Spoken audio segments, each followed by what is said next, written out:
yettude rasul sallallahu alaihi wasallam, yettude kadi ɗiɗo sababuji, yettude puma kono yettude Moussa Sow. En jetti Allah nde mbiɗen bandiraɓe iɗen puɗɗo golle, Allah waɗani en fartaŋ en puɗɗorima ngawle gari Matam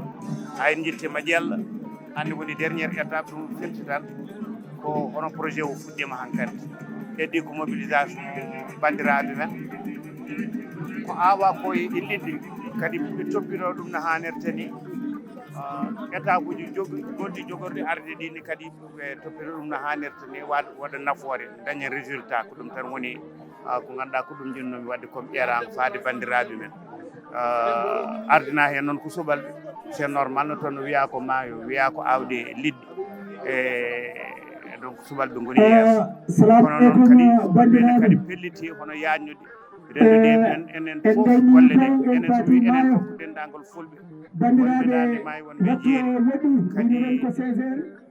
kadi ko ɗum ñaguinoɗen Allah addini en ɗum duttinen ko wonno koye nder maayo ko mallen maayo ko ɓuura wawde nafde ko maayo go nafatno kadi gila nder ha joni kadi wona Baaba Maal wona Moussa Sow wallal yimɓe fof ko darde yimɓe fof darde Mauritanie kadi e Sénégal noon ko yeeɗam ummade min en tant que ambassadeur Moussa Sow coordinateur puma ha yettanma e bandiraɓe fof a jarama hande ɗo e Diella woni 3e jour ko gandanɗa hoorema tournée de sensibilisation pour le démarrage, lancement de golle parɗe repeuplement du fleuve o ene gona hen hande ɗo min jofniri puɗɗima ngawle waɗi Matam min gari hande ɗo e Diella avec une forte délégation mo ganduɗa l'ambassadeur pour le repeuplement mo ganduɗa mo Allah waɗi kadi pima waɗi kañum kadi waɗi hoorum haqqi wonde ɗum kadi dande leñol ko leñol fulɓe foof o ruttiti kadi o woni cubballo ɓe cubballo kadi o ɓeydi keddade kadi e nder culture makko hay jimɗi makko sa ƴeewi culture subalagal ngal ne heewi hen doole so haali yimɓe nanat so noddi yimɓe notor il y a pas meilleure personne pour porter un tel projet waɗa ambassadeur kam puma yaada e puma e nder ɗeɗo golle ko kanko wadde o jii machallah e ɗeɗo balɗe tati notago ngo waɗi doole min miltori foof ko yimɓe ɓe paami projet o autorité ji administrative nani gari maire uji gari la Mauritanie avec agence pour le repeuplement e nanɗo henne enen direction de la pêche continentale nanɗo l'agence nationale de l'aquaculture nanɗo ari e l'OMVS hoore mum ene fonno arde kono kañumne ko partenaire mo ganduɗa e nder oɗo programme windi lettre holliri maaro gantu dernière minute kono ko e nder golle he jeeya ɓeɗo fof ko acteur uji gonɗi autour de ce projet ko moƴƴinata ɗum ko leyɗele ɗe ndende ɗum moƴƴata ɗum ko kadi ko population aji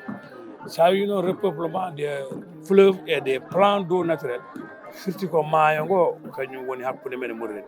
kono les plans d'eau naturels ko caalli jagguɗi e maayo ngo payi e nder Sénégal enen ni eɗen jogui maaji gonɗe men ko maaji intérieur ƴettuɗe e maayo manggo ngo hande o lo duwe guila Winndere ha yettoyi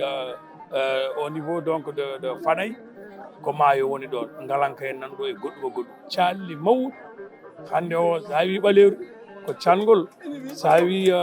gayo ko cangol ko nokkuji ɗiɗo pop ina jeeya e nder projet o ala ko haali noon beeli mawɗi ɗi gandanɗa hoorema jamanuji nden ko gurdam fof woni ɗon awo gaynaka hay ndema ne wonno hen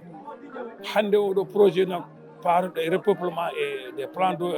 des fleuves et des plans d'eau naturels ko ɗum woni ɗo ko ɗum régénération mawɗo nokku o écosystème o alors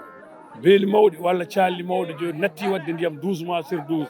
te hunde fof no wurno hen liggey pima ko wattude ɗi haaɗi mbatta waade no ɗi mbanoni jokkiɗe e maayo kala ɗo wawi waɗede peut être des ouvrages uddeteɗi udditeɗi tawa ndiyam so naati des milliards d'hectolitres ne wawi waɗede emprisonné wona nder yimɓe gona hen hande ilam goɗɗam arti fof beeli i même chose donc désensablement waɗa et cetera ɗum fof kadi yaade noon kadi e pisciculture ko gandanɗa hoorema ɗum hankkadi ko hundede mawde ko fonde waɗede au niveau du fleuve des aires fluviales protégées hono no nokkuji mbaɗi ɗi min jiiɗum Sijjaman Mariam min jiiɗum Fonde Gande hande o gelongal nan ɗon e goɗɗum subalɓe ɓuuri andude e nder maayo e nder nokkuji e maayo ɗi holɗo ɓuuri wonde propice à une reproduction et à gandanɗa ma aussi repos biologique pour leɗɗi mbawa yaade hen ɗum noon gila Dagana ha yettoyi Bakel so tawi nden fimde fiɓama laamu ngu ene yaadi hen nokkuji ɗi ne mbayi no mbayatno ni OMVS kañum hoɗum ne waɗa lâché ene waɗa ne waɗa ensemencé maayo ngo à des périodes gandaɗi ɗum ɗon à moyen terme ko hunde fonde wawde wadde marchude saka noon calli men e beeli men ɗi so mbattama ndiyam watti wonde hen wona liɗɗi tan hay gaynaka ma yaa hen ndiwri faune et la flore artat des certaines plantes aquatiques kadi gartat e nokku o e machallah ko ɗum projet mawɗo mo président de la république alhamdulillah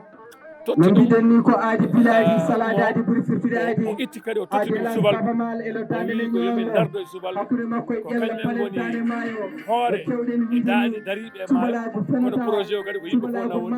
ne nawori kadi leƴƴi ɗi fof ene nawori kadi ɗemɗe kettiɗe fof sabalɓe yo wolofaɓe yo